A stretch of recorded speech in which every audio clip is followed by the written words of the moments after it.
We drilled a hole in the bottom and let it fill. The solid foam flotation keeps it afloat. Most boats of this size do not offer this essential safety feature, and their heavy keels can pull them straight to the bottom if they're damaged or flooded. With the water tank full and my 180 pounds on the rail, there's very little tipping. With other boats, you'll see some really serious tipping when loaded like this. With the water tank full, we pull the boat over on its side. It takes about 130 pounds at the top of the mast to hold it down like this. When the mast is released, it rights itself in about 1 second. The mast is sealed to help prevent a complete rollover. Engines can quit. For a boat without sails, here's one solution. Embarrassing, but a solution. With sails, you can get home, or you can just paddle.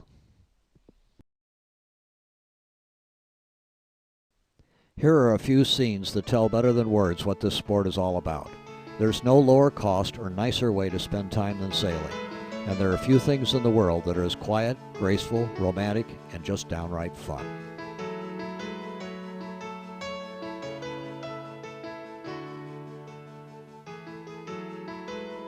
There's a lot of interesting stuff on the oceans and waterways.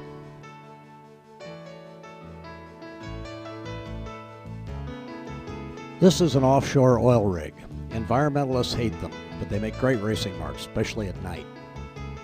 Many shorelines are loaded with wonderful restaurants. These can really brighten a voyage. Sailing should not be without luxury. The big dome is where the Howard Hughes flying boat was kept. This is the Queen Mary, landlocked.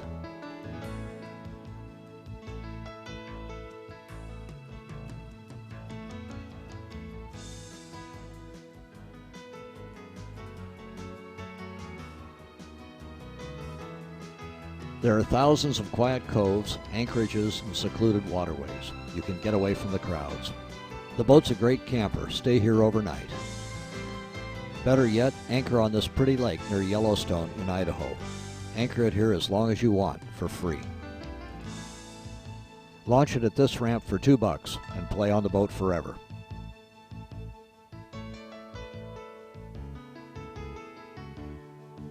This is the Newport to Ensenada race. There are 500 sailboats out here milling around prior to the start. It tows well. Even dolphins like to play with it.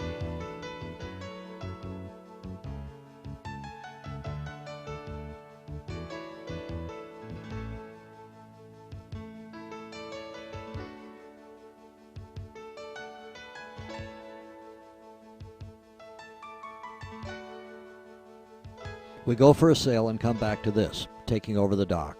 Now what?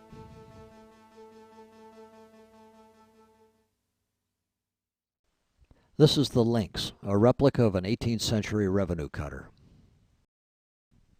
The 26 is built in one of the most modern and efficient plants in the industry.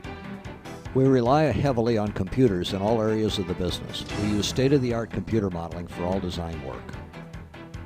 We start, like the ancients, with two-dimensional 3-view drawings. Each piece of the boat is then converted to 3-dimensional line models.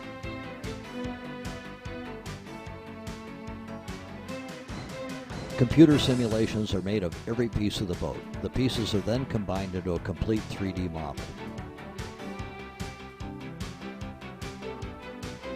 The computer then forms perfect surfaces over the skeleton. This is how Boeing created the 777 airliner.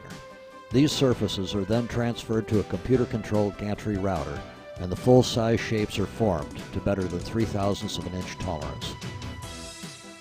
Here, our router is cutting the surface of the mock-up of the sliding hatch. Now it's cutting a rudder shape. Here it's carving in high-density foam the shape of the front window area of the deck.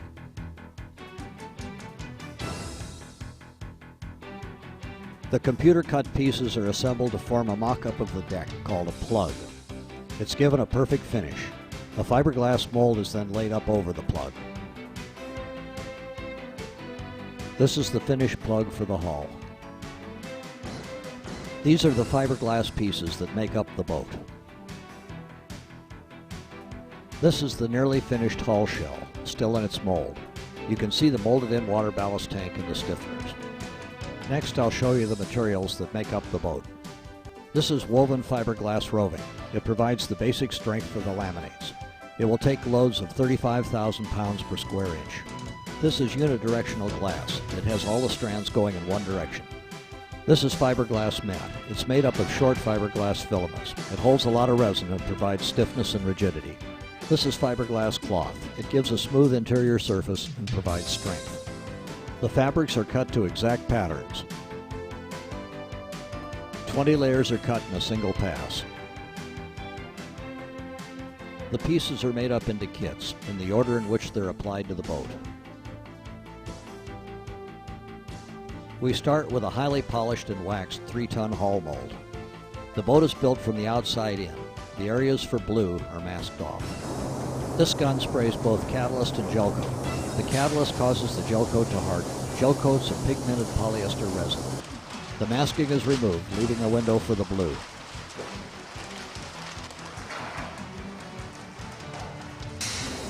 The blue gel coat's then applied.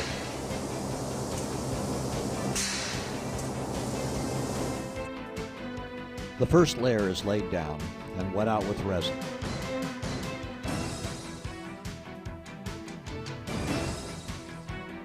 Rollers, squeegees, and brushes are used to remove any air bubbles and excess resin from the laminate. This is where the real quality of the boat is determined.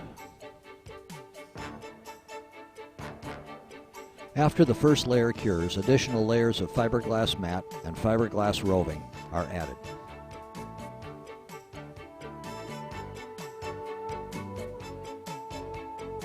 They are wet out with a spray gun and all air is removed from the layout.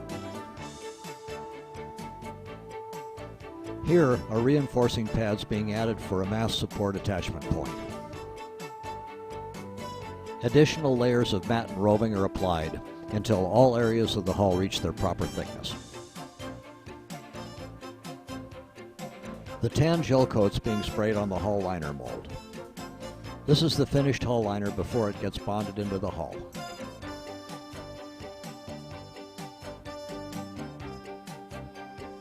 The liner hatch cutouts are trimmed, and the finished liner is bonded and fiberglassed in place. After the resin hardens, the hull is removed from its mold. Notice the molded-in stripes and the high gloss on the exterior. If the hull mold surface is perfect, the hull surface will be perfect.